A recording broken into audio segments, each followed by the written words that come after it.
അസ്സലാമു അലൈക്കും വറഹ്മത്തുള്ളാഹി വബറകാതുഹു. അൽഹംദുലില്ലാഹി വസ്സലാത്തു വസ്സലാമു അലാ അഷ്റഫി റസൂലില്ലാഹി വഅലാ ആലിഹി വസഹ്ബിഹി അൽഫായിസീന ബിറിദല്ലാഹി അമ്മാ ബഅദ്. പ്രിയമുള്ളവരെ, 27/12/2024 ഇയ്യാക്കും വൽ ഹസദ് എന്ന ശീർഷകത്തിൽ അസൂയ ശ്രദ്ധിക്കാൻ പറഞ്ഞുകൊണ്ടാണ് UAE ഔഖാഫ് പ്രസിദ്ധം ചെയ്ത ജുമാ ഖുത്ബ.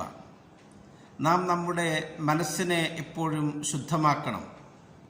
മനസ്സ് മലിനപ്പെട്ടു പോകാറുണ്ട്. ഖുർആൻ പറയുന്നു, ഖദ് അഫ്ലഹ മൻ സക്കഹ, നിശ്ചയം മനസ്സിനെ സ്ഫുടം ചെയ്തവൻ വിജയിയായി. വഖദ് ഖാബ മൻ ദസ്സഹ, മനസ്സ് മലിനമായവനോ അവൻ പരാജയപ്പെട്ടു പോവുകയും ചെയ്തു. മനസ്സിനെ ബാധിക്കുന്ന അതിഗുരുതരമായൊരു രോഗമാണ് അസൂയ. ഒരാൾക്ക് അള്ളാഹു ചെയ്ത അനുഗ്രഹം നീങ്ങിപ്പോകണമെന്ന് ആഗ്രഹിക്കുക, അതാണ് അസൂയ. അവനെപ്പോലെ ഞാനും ആ അനുഗ്രഹങ്ങൾ ലഭിച്ചവനാകണം എന്ന് ആഗ്രഹിക്കൽ അസൂയയല്ല. അസൂയ കൊണ്ടുണ്ടാകുന്ന അപകടങ്ങൾ വളരെ ഗുരുതരമേറിയതാണ്. അള്ളാഹുവിൻ്റെ അടുക്കൽ അത് വലിയ തെറ്റാണ്. നമ്മുടെ നന്മകളെ അത് തിന്നു തീർക്കും എന്നാണ്. അസൂയ കൊണ്ട് നടക്കുന്നവൻ വലിയ അപകടത്തിൽപ്പെട്ടു പോകും. പരസ്പരം സൗഹൃദത്തിൽ കഴിഞ്ഞവർ അത് കാരണമായിക്കൊണ്ട് അകൽച്ചയിലാകും. അവർ കുടുംബ ബന്ധങ്ങളൊക്കെ മറന്നുകൊണ്ട് പെരുമാറും. സഹോദരന്മാർ പരസ്പരം ശത്രുക്കളായി തീരുന്നതിന് അസൂയ കാരണമാകും. നമുക്കറിയും, നബിയുല്ലാഹി യൂസുഫ് നബി അലൈഹിസ്സലാമും അവരുടെ സഹോദരന്മാരും ഉണ്ടായ അസൂയ മൂലം അവർ അകന്നതും പരസ്പരം ശത്രുക്കളായി തീർന്നതും. അവരുപ്പയുടെ വാക്കിനെ ധിക്കരിക്കുകയാണ് അസൂയ കാരണമായിക്കൊണ്ട്. സ്വന്തം സഹോദരനെ കൊലപ്പെടുത്താൻ വേണ്ടി അവർ പദ്ധതി തയ്യാറാക്കുകയാണ്. ഇദ് ഖാലൂ ലയൂസുഫു വഅഖൂഹു അഹബ്ബു ഇലാ അബീനാ മിന്നാ വനഹ്നു ഉസ്ബത്തുൻ ഇന്ന അബാനാ ലഫീ ളലാലിൻ മുബീൻ. അവർ പറഞ്ഞ സന്ദർഭം, യൂസുഫും അവൻ്റെ സഹോദരനും ഉപ്പാക്ക് ഏറെ പ്രിയപ്പെട്ടവരാണ്. നമ്മൾ ഒരു സംഘമാണ്. നിശ്ചയം ഉപ്പ വ്യക്തമായ വഴികേട് തരത്തിലാണ്. അതിനാൽ ഉഖ്തുലു യൂസുഫ അവ ഇത്റഹൂഹു അർളൻ യഖ്ലു ലക്കും വജ്ഹു അബീക്കും വതകൂനു മിൻ ബഅദിഹി ഖൗമൻ സാലിഹീൻ. യൂസുഫിനെ കൊന്നുകളയുക, അല്ലെങ്കിൽ ദൂരെ ഏതെങ്കിലും ഭൂമിയിലേക്ക് അവനെ മാറ്റുക. എന്നാൽ ഉപ്പയുടെ മുഖം നമുക്ക് തനിച്ചു കിട്ടും. അതിൻ്റെ ശേഷം നമുക്ക് സൽക്കർമ്മങ്ങൾ പ്രവർത്തിച്ചുകൊണ്ട് നല്ല ജീവിതം നയിക്കുകയും ചെയ്യാം എന്ന് അവർ പദ്ധതി ഇടുകയാണ്. ഈ ഹസദ് എന്ന് പറയുന്നത് ഏറ്റവും മോശമായൊരു സ്വഭാവമാണ്. അതിനെ തൊട്ട് റബ്ബിനോട് കാവലിനെ തേടാൻ വിശുദ്ധ ഖുർആൻ നമ്മളോട് പറയുന്നുണ്ട്. വമിൻ ശർരി ഹാസിദിൻ ഇദാ ഹസദ്, അസൂയാലുക്കൾ അസൂയ വെക്കുന്നുണ്ടാകുന്ന സമയത്ത് ഉണ്ടാകുന്ന എല്ലാ ഷെറിൽ നിന്നും ഞാൻ അള്ളാഹുവിനോട് കാവലിനെ തേടുന്നു. തിരുനബി സല്ലല്ലാഹു അലൈഹി വസല്ലമ തങ്ങൾ അസൂയയെ നമുക്ക് വിലക്കിയിട്ടുണ്ട്. അവിടുന്ന് പറഞ്ഞു, ലാ തഹാസദു, നിങ്ങൾ പരസ്പരം അസൂയ വെക്കരുത്. വലാ യസാലുൻ നാസു ബിഖൈരിൻ മാ ലം യതഹാസദു, ജനങ്ങൾ അസൂയ വെക്കത്ത കാലത്തോളം അവർ നന്മയിലായിക്കൊണ്ടേയിരിക്കും. ബുദ്ധിമാന്മാരും പണ്ഡിതന്മാരും സൂക്ഷ്മശാലുക്കളുമൊക്കെ അസൂയത്തൊട്ട് നമുക്ക് മുന്നറിയിപ്പ് നൽകിയിട്ടുണ്ട്. ഇബ്നു അബ്ബാസ് റളിയല്ലാഹു അൻഹു പറയുന്നു, ലാ തുആദു നിഅമല്ലാഹ്, അള്ളാഹുവിൻ്റെ അനുഗ്രഹത്തിനോട് നിങ്ങൾ ശത്രുത കാണിക്കരുത്. ഖീല ലഹു വമൻ യുആദി നിഅമല്ലാഹ്, അവരോടപ്പോൾ ചോദിക്കപ്പെട്ടു, ആരാണ് അള്ളാഹുവിൻ്റെ അനുഗ്രഹത്തിനോട് ശത്രുത വെക്കുന്നവൻ? അവിടുന്ന് പറഞ്ഞു, അല്ലദീന യഹ്സുദൂനന്നാസ അലാ മാ ആതാഹുമുല്ലാഹു മിൻ ഫദ്ലി, അള്ളാഹു ഒരാൾക്ക് ഒരു അനുഗ്രഹം ചെയ്തതിൽ അസൂയ വെക്കുന്നവൻ അള്ളാഹുവിനോട് ശത്രുത വെക്കുന്നവനാണ്. അള്ളാഹുവിൻ്റെ അനുഗ്രഹങ്ങളോട് മത്സരിക്കുന്നവനാണ്. അത് നീങ്ങിപ്പോകാൻ വേണ്ടി അവൻ ആഗ്രഹിക്കുകയാണ്. അഷിഹത്തൻ അലൽ ഖൈർ, നന്മയുടെ മേലിൽ അസൂയ കാണിക്കുന്നവൻ. അവൻ അള്ളാഹു അവന് ചെയ്തു കൊടുത്ത എല്ലാ അനുഗ്രഹങ്ങളും മറന്നുകളയുകയാണ്. എല്ലാ നന്മയെയും അവൻ തിന്മയായി കാണുകയാണ്. ഭംഗിയുള്ളതിനെ അവൻ വികൃതമാക്കുകയാണ്. അവൻ്റെ മനസ്സ് അസൂയ കൊണ്ട് കുടുസായിപ്പോവുകയാണ്. അവന് എല്ലാം അത് നിസ്സാരമായി കണ്ട് അവന് കൊടുത്തതിനൊക്കെ അവൻ വില കുറച്ച് മറ്റുള്ളവത് മാത്രം വലുതായി കാണുകയാണ്. അത് ഏറെ ഗുരുതരമായ ഒരു തെറ്റാണ്. നാം അത് ഒരിക്കലും വെച്ചു പുലർത്താൻ പറ്റാത്തതാണ്. അവൻ സഹോദരന്മാരെ വെറുക്കുന്നു, അവൻ്റെ അയൽപക്കക്കാരോട് അവൻ അകന്നുപോകുന്നു. ആ അള്ളാഹു നന്മ ചെയ്തതിനെ അവന് ഒരിക്കലും സഹിക്കാൻ കഴിയാത്ത വിധത്തിൽ അവൻ തരം താഴ്ന്നു പോകുന്നു. അത് ഏറെ അപകടകരമായതാണ്. അത്തരം സ്വഭാവങ്ങൾ നമ്മൾ എപ്പോഴും ശ്രദ്ധിക്കേണ്ടതും അതിൽ നിന്ന് റബ്ബിനോട് കാവലിനെ തേടുകയും ചെയ്യേണ്ടതാണ്. ഒരാൾക്ക് അള്ളാഹു ഒരു അനുഗ്രഹം ചെയ്തു കണ്ടാൽ നമ്മളതിൽ സന്തോഷിക്കുകയാണ് വേണ്ടത്.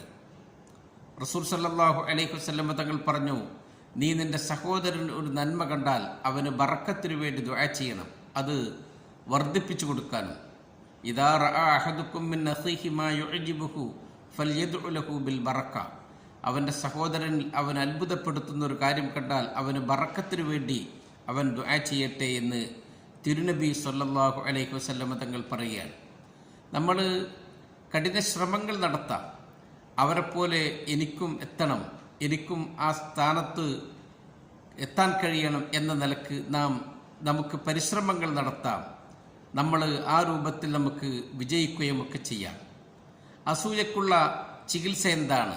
നമുക്ക് എങ്ങനെ അസൂയയിൽ നിന്ന് മാറി നിൽക്കാൻ സാധിക്കും? അത് നമ്മൾ അള്ളാഹുവിനെ കുറിച്ചുള്ള നല്ല ബോധം ഉണ്ടാകുക, നല്ല ഈമാനിൻ്റെ ഉടമകളാകുക, നമ്മൾ പരസ്പരം വിട്ടുവീഴ്ച ചെയ്യാനും സ്നേഹത്തോടുകൂടെ പെരുമാറാനും സാധിക്കുക. അത് അസൂയക്ക് പരിഹാരമാണ്. നമ്മുടെ തെറ്റുകളൊക്കെ നമ്മൾ റബ്ബിനോട് മാപ്പ് ചോദിച്ച് റബ്ബിലേക്ക് ഖേദിച്ചു മടങ്ങുക.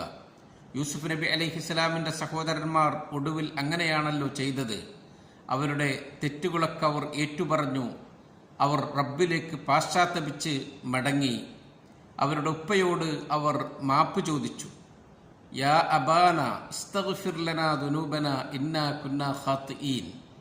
അവർ ഉപ്പയോട് പറഞ്ഞത്, ഉപ്പ ഞങ്ങൾക്ക് നീ പുറത്തു തരണം, ഞങ്ങൾക്ക് വേണ്ടി റബ്ബിനോട് പൊറുക്കലിനെ തേടുകയും വേണം, ഞങ്ങൾ തെറ്റു ചെയ്തവരായിപ്പോയി. അള്ളാഹു സഹോദരൻ യൂസുഫിന് ചെയ്തു കൊടുത്ത അനുഗ്രഹങ്ങളൊക്കെ അവർ ഒടുവിൽ ഏറ്റുപറഞ്ഞു. തല്ലാഹി ലഖദ് ആസറകല്ലാഹു അലൈനാ വഇൻ കുന്നാ ലഖാത്തിഈൻ. നിശ്ചയം അള്ളാഹു ഞങ്ങളെക്കാളൊക്കെ മേലെ യൂസുഫെ നിന്നെ തിരഞ്ഞെടുത്തു, ഞങ്ങൾ വലിയ തെറ്റ് ചെയ്തവരായി. അള്ളാഹു അവർക്ക് പാശ്ചാത്തപിച്ചപ്പോൾ പുറത്തു കൊടുത്തു. അവരുടെ പദവികളൊക്കെ അള്ളാഹു ഉയർത്തി, അവരുടെ മനസ്സുകളെ ഒക്കെ അള്ളാഹു ശുദ്ധമാക്കി. നമ്മളും നമ്മുടെ സഹോദരന്മാരോട്, നമ്മുടെ സുഹൃത്തുക്കളോട് ഒക്കെ സ്നേഹത്തിലും അടുപ്പത്തിലും കഴിയാൻ നമ്മൾ ശ്രദ്ധിക്കണം. അള്ളാഹു നമുക്ക് അതിന് തൗഫീക്ക് നൽകട്ടെ എന്ന് റബ്ബിനോട് നമുക്ക് എപ്പോഴും ദുആ ചെയ്യാം. നമ്മൾ ശ്രദ്ധിക്കേണ്ടതാണ്, ഒരു നല്ല സ്വഭാവക്കാരൻ ഒരിക്കലും അസൂയാലുവാകുകയില്ല. ഒരു പൂർണ്ണ ഈമാനുള്ളവൻ അവൻ ഒരിക്കലും അസൂയ ഒരാളോടും കാണിക്കുകയില്ല. റസൂൽ സല്ലല്ലാഹു അലൈഹി വസല്ലം തങ്ങൾ പറയുന്നുണ്ട്, ലാ യുഅ്മിനു അഹദുക്കും ഹത്താ യുഹിബ്ബ ലി അഖീഹി മാ യുഹിബ്ബു ലി നഫ്സി. നിങ്ങളിൽ ഒരാൾ മുഅ്മിനാകുകയില്ല തനിക്ക് പ്രിയപ്പെട്ടതൊക്കെ തൻ്റെ സഹോദരനും അവൻ പ്രിയപ്പെട്ടതായി കാണുമ്പോഴൊഴികെയെന്ന്. അതുകൊണ്ട് അസൂയയെ നാം വെടിയണം. അതുകൊണ്ടുണ്ടാകുന്ന അനർത്ഥങ്ങളെക്കുറിച്ച് നാം ബോധവാന്മാരാകണം.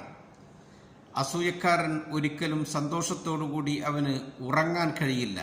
അവന് ഒരിക്കലും മനസ്സിന് സമാധാനം ലഭിക്കുകയില്ല. എപ്പോഴും അവൻ കുടുസായ മനസ്സുമായി സ്വയം അവനിലേക്ക് ഒതുങ്ങിക്കൂടി ജീവിക്കേണ്ടി വരുന്ന ദുരവസ്ഥയിൽ കഴിയേണ്ടുന്നവനാണ് അസൂയാലു. അവന് ഒരിക്കലും മനസ്സിന് സമാധാനവും സന്തോഷവും ലഭിക്കുകയില്ല. അവൻ കൊണ്ടു നടക്കുന്ന അസൂയ അവനിലേക്ക് തന്നെ തിരിച്ചു വരികയും ചെയ്യും. വലാ യഹീഖുൽ മക്റു സയ്യിഉ ഇല്ലാ ബിഅഹ്ലി. ചീത്ത കാര്യങ്ങൾ മെനഞ്ഞുണ്ടാക്കുന്നവരിലേക്ക്, തിന്മ അവനിലേക്ക് തന്നെ അത് തിരിച്ചു വരുമെന്ന് ഖുർആൻ നമ്മളോട് പറയുന്നതാണ്. നമ്മൾ അസൂയ ഉണ്ടാകാനുള്ള ഇടവരുത്തുന്ന പ്രവർത്തനങ്ങൾ നമ്മൾ എപ്പോഴും ശ്രദ്ധിക്കണം. അള്ളാഹു ഒരു അനുഗ്രഹം ചെയ്തു എന്നാൽ അതിൻ്റെ പേരിൽ നാം മഹിമ നടിക്കാനും അത് ജനങ്ങളുടെ ഇടയിൽ പ്രദർശിപ്പിച്ചുകൊണ്ട് നാം നടക്കാനും ഒരിക്കലും പാടില്ല. നാം അള്ളാഹുവിന് അതിൻ്റെയൊക്കെ പേരിൽ ശുക്ർ ചെയ്യുക. നമുക്ക് കിട്ടിയ അനുഗ്രഹങ്ങൾ അത് മറ്റുള്ളവർക്ക് കൂടി നാം വിഹിതിച്ചു നൽകുക. ഇന്ന കുല്ലദീ നിഅമത്തിൻ മഹ്സൂദ് റസൂൽ സല്ലല്ലാഹു അലൈഹി വസല്ലം തങ്ങൾ പറഞ്ഞതാണ്. എല്ലാ അനുഗ്രഹങ്ങൾക്കും അസൂയ പുറകെ ഉണ്ടാകും. അതുകൊണ്ട് നമ്മൾ ശ്രദ്ധിക്കണം. നാം പരസ്പരം അങ്ങോട്ടും ഇങ്ങോട്ടും തുലനം ചെയ്ത് ഞാൻ അവനെപ്പോലെ ആയില്ല എന്നതിൽ ഒരിക്കലും പരിതപിക്കാൻ പാടില്ല. അള്ളാഹു ചെയ്തു തന്ന അനുഗ്രഹങ്ങളെക്കുറിച്ച് നാം എപ്പോഴും ബോധവാന്മാരാകുക. വലാ തതമന്നൗ മാ ഫദ്ദലല്ലാഹു ബിഹി ബഅദകും അലാ ബഅദ്. അള്ളാഹു ചിലരെ മറ്റു ചിലരെക്കാൾ ശ്രേഷ്ഠരാക്കിയതിൽ നിങ്ങൾ ഒരിക്കലും അലോസരരാവരുത്. വസ്അലുല്ലാഹ മിൻ ഫദ്ലിഹി. അള്ളാഹുവിൻ്റെ അനുഗ്രഹങ്ങൾ നിങ്ങൾ എപ്പോഴും അള്ളാഹുവിനോട് ചോദിച്ചുകൊണ്ടിരിക്കണം. മനസ്സ് വിശാലമാക്കുക, അസൂയ വെടിയുക. അപ്പോൾ നമുക്ക് ഇഹത്തിലും പരത്തിലും വിജയിക്കാൻ സാധിക്കും. അള്ളാഹുവെ ഞങ്ങളെ നല്ല മനസ്സിൻ്റെ ഉടമകളാക്കണേ എന്ന് ദുആ ചെയ്തുകൊണ്ട് നിർത്തുന്നു. അസ്സലാമു അലൈക്കും വറഹ്മത്തുള്ളാഹി വബറകാതുഹു.